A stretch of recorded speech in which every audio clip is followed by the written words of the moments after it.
Hello everyone. Now this is following on from the previous video that I made regarding the widening of the mandate of the ICC's anti-corruption unit to include cricket officials and administrators.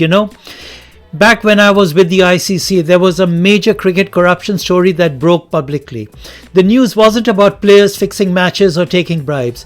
It was about administrators, very senior cricket officials from an ICC full member country who were allegedly involved in a corrupt cricket broadcasting deal, setting up offshore companies and misusing the position for personal gain. It was a big story at the time, and I asked the then head of the ICC anti-corruption unit whether they were going to investigate.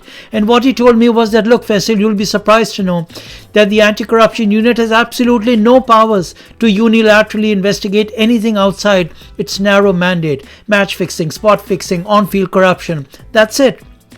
That meant that if cricket administrators are engaged in shady financial deals or corrupt commercial activities, the ICC has no unilateral authority to even ask questions. And you can guess what happened next. Absolutely nothing. The allegations quietly disappeared, brushed under the carpet, and everyone moved on. And those very officials continue to attend senior level ICC meetings and talk about what's good for the sport. What a joke. But here's the problem. Corruption in cricket doesn't just happen on the field. It can happen off the field as well, in boardrooms, broadcast deals, in the awarding of contracts, or even in the manipulation of board elections and governance. For example, there have been reports of threatening behavior during cricket board elections and in running cricket boards. Look, not sure if the ICC has ever investigated any of those reports.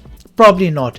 But look, if we are serious and the ICC is serious about protecting the integrity of the game, then the anti-corruption unit must have the power to investigate administrators as well, not just players. And while violating the ICC's code of conduct and ethical standards has implications, these are general and can be challenged. So you need something a little more specific that is binding on every member of the ICC. And expanding that mandate isn't complicated. It just requires the ICC board to approve it.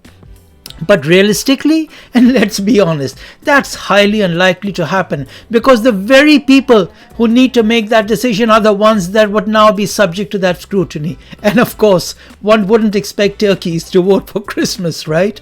Still, if cricket truly wants to be a clean, transparent global sport, then accountability can't stop at the players' dressing room doors. It must extend into the boardrooms, where the biggest decisions and sometimes the biggest deals are made.